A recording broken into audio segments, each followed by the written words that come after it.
আজকে তৈরি করব অভিনব কায়দায় চাইনিজ স্টাইলে কি বলে হাঁসের মাংস রেসিপি। প্রথমে একটা ডিম ভেজে ঝাঁকামাকা করে সেটাকে উল্টিয়ে পাল্টিয়ে তুলে নেবেন। আর এই কড়াইটা মানে একটু করে লাল করার জন্য, মানে কড়াইটার তেল যেন মাংসটা যাতে না লাগে, তাই এর আগে ডিম ভাজা হয়েছে, বুঝছেন।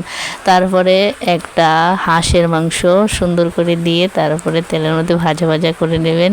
তারপরে দিয়ে নেবেন একটু রসুন কুচি, আদা কুচি, লাল মরিচ, তেজপাতা, তারপরে লবঙ্গ, এলাচি, দারচিনি, লবণ দিয়ে তারপরে আবার একটু ভেজে নেবেন, ঝকমকো করে নেবেন। তারপর একটু সয়া সস দিয়ে নেবেন, আর একটু সয়া সস দিবেন, মনে হয় একটু কম হয়েছিল তাই আবার দিলাম।